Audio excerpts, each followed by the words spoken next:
नमस्कार दोस्तों, मैं आशुतोष पांडे अचीवर्स लाइव 24/7 में एक बार फिर। तो आज जैसे कि हमने पिछले 2 वीडियो में सीआईएसएफ ट्रेड्समैन के ट्रेड टेस्ट का रिव्यू लेकर आपको बताया था। तो इसी हिसाब से ये तीसरा वीडियो है जिसमें हम 17 तारीख, 18 तारीख, 19 तारीख और 20 तारीख के ट्रेड टेस्ट के रिव्यू को देखेंगे। यह ट्रेड टेस्ट का review CISF unit Bhilai, post sector 1, district Durg, Chhattisgarh का है।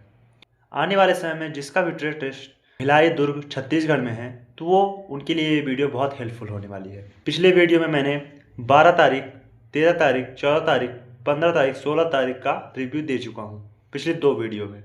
इस बार मैंने 4 दिन का रिव्यू एक साथ बना के प्रेजेंट कर रहा हूँ। आज हम देखेंगे सीआईएसएफ ट्रेड्समैन भिलाई दुर्ग छत्तीसगढ़ में ट्रेड टेस्ट किस तरह कंडक्ट कराया जा रहा है और एंट्री से एग्जिट तक की पूरी प्रोसेस किस तरह हो रही है। डॉक्यूमेंट वेरिफिकेशन से लेकर ट्रेड टेस्ट का पूरा रिव्यू आपको यहाँ पे दिया जाएगा। तो सर्वप्रथम आपके एडमिट कार्ड में लिखा है सुबह 6 बजे पहुँचना है। सुबह 6 बजे आपको सेंटर पे पहुँच जाना है। उसके बाद से ही सबसे पहले आपको वहाँ पे गेट एंट्री पे लगेंगे एक आपका आधार कार्ड और एडमिट कार्ड। ये 2 चीज़ें ही आपको वहाँ पे मांगी जा रही हैं अभी गेट एंट्री पे। अंदर जाने के बाद अमूमन देखा गया है कि जो बाकी ट्रेड टेस्ट सेंटर हैं उनमें सबसे पहले ट्रेड टेस्ट कंडक्ट कराया जा रहा है, उसके बाद उनका डॉक्यूमेंट वेरिफिकेशन कराया जा रहा है। पर इसमें ऐसा उल्टा हो रहा है। दुर्ग छत्तीसगढ़ में सबसे पहले कराया जा रहा है आपका डॉक्यूमेंट वेरिफिकेशन, जिसमें आपके डॉक्यूमेंट की लिस्ट है।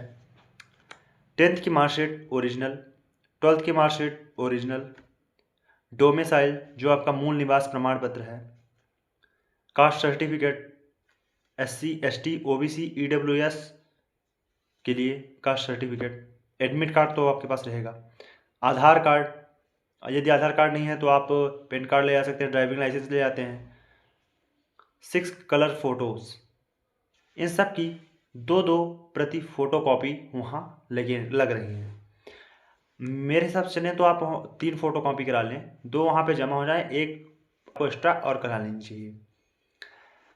उसी के साथ फिर डॉक्यूमेंट वेरिफिकेशन होने के बाद आपका यहाँ पे बहुत लोगों के क्वेश्चंस थे कि कास्ट सर्टिफिकेट का लेकर कि ये कास्ट सर्टिफिकेट मतलब कौन सा लग रहा है, स्टेट का लग रहा है कि सेंट्रल का रहा है। तो ये वैकेंसी सेंट्रल लेवल की है, इसलिए यहाँ पे सेंट्रल का ही कास्ट सर्टिफिकेट लग रहा है, चाहे वो EWS हो, चाहे वो OBC हो और चाहे वो SC ST हो। फिर उसके बाद आपका आप जैसे कि फिजिकल के टाइम पे था कि एक टेबल लगी हुई थी। टेबल में आपको अपना रोल नंबर देखना था कि मेरा किस टेबल पे है, मेरे टेबल नंबर किस नंबर पे हम लोग का ग्रुप बन रहा है। तो फिर उसके हिसाब से आप अपना ग्रुप देखेंगे कि आपका रोल नंबर कहाँ पे है। फिर उसके हिसाब से आपको ग्रुप डिसाइड होगा आपका। 16 बच्चों का अभी तक ग्रुप डिसाइड हो रहा था, लेकिन अब कुछ परिवर्तन आए हैं जिसमें तो अब 20-20 बच्चों का ग्रुप डिसाइड हो रहा है यहाँ पे। तो अब 20-20 बच्चों का ग्रुप बनने लगा है। तो उसके बाद फिर 20-20 बच्चों का ग्रुप बना के सब कोई को अपना अपना एक अलग डेस्क दिया जाएगा। सबकी एक अलग डेस्क है, उनका अलग चूल्हा, अलग उनकी गैस, अलग उनके सब्जी वब्जी सब अलग, मतलब सबका डेस्क अलग अलग है। 20 का एक साथ 20 लोग का कराया जा रहा है।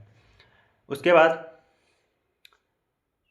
क्वेश्चन आता है कि ट्रेड टेस्ट में बनवाया क्या जा रहा है। सबसे पहले आपका बनवाया जा रहा है रोटी। रोटी आपकी बनवाने के लिए सबसे पहले वहाँ पे ये देख रहे हैं कि रोटी गोल होनी चाहिए और रोटी अच्छे से फूल रही है, ज़्यादा जली हुई नहीं होनी चाहिए रोटी। हल्का कच्ची हुई हो जाए तो चल जाएगी, पर जली होनी नहीं चाहिए आपकी रोटी वहाँ पे। ये ज़्यादा फोकस किया जा रहा है वहाँ पे। और जो रोटी में रोटी जैसे वहाँ पे देखने वाले रहेंगे, तो शुरुआत में जब रोटी सबसे बन रही है तो उसके बाद अगला राउंड के हिसाब से सब्ज़ी बनवाई जा रही है।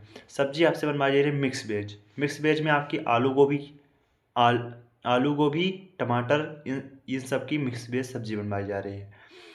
तो आप घर में प्रैक्टिस करते रहिए कि ये वाली सब्ज़ी ज़्यादा वहाँ पे बनाई जा रही है। नॉन वेज में किसी किसी से बनवाया जा रहा है, लगभग नथिंग ही बनाया जा रहा है, लेकिन नॉन वेज किसी किसी से बनवाया जा रहा है। मतलब मान लीजिए कि 20 में से 2 लोगों को बनवाया जा रहा है। तो आप नॉन वेज की भी वीडियोस वगैरह देख लीजिएगा यूट्यूब में। नॉन वेज में आपको बनवाएंगे चिकन या अंडा करी, बस 2 ही चीज़ें बनवाई जा रही। हमें इस बार ऑनलाइन रिव्यू ज़्यादा मिले हैं, जिसमें से हमें 17, 18, 19 और 20 के रिव्यू मिले हैं, जिसमें से कुछ लोगों के मैं नाम ले रहा हूँ जिन्होंने जिन्होंने एक अच्छा रिव्यू दिया है।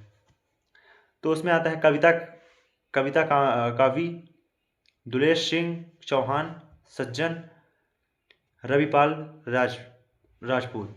तो इन लोगों ने एक अच्छा रिव्यू दिया, जिनसे मेरी कांटेक्ट होकर बात भी हुई। तो उन्होंने एक अच्छी तरह से बताया कि क्या क्या हो रहा है, उस अकॉर्डिंग मैं आपको एक अच्छी तरह से डिटेल दे पा रहा हूँ। तो सबसे पहले बात करते हैं 17 तारीख की। 17 तारीख को 250 बच्चे सेंटर पर बुलाए गए थे, जिसमें से 171 बच्चे प्रेजेंट थे।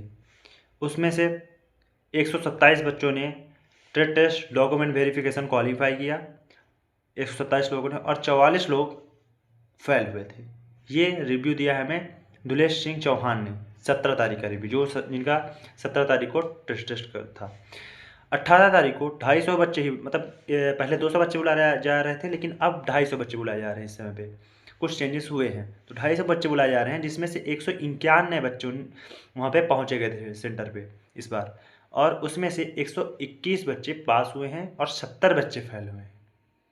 फिर उसके बाद 19 तारीख को आते हैं। 19 तारीख को 250 बच्चे ही बुलाए गए, जिसमें 201 बच्चे प्रेजेंट हुए सेंटर पे, 121 बच्चे फिर से एक बार पास हुए, और इस बार फेल होने की संख्या और भी बढ़ गई और 80 पहुंच गई है।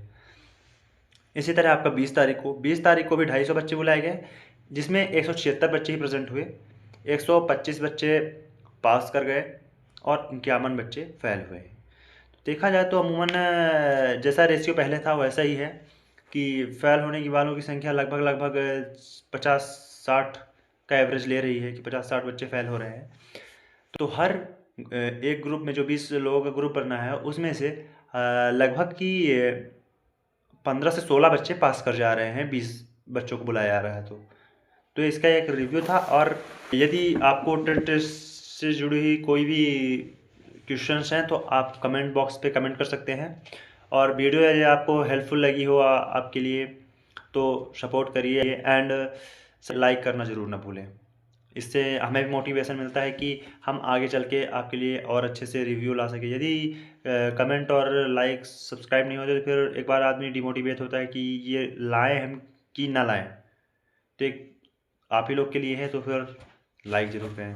धन्यवाद।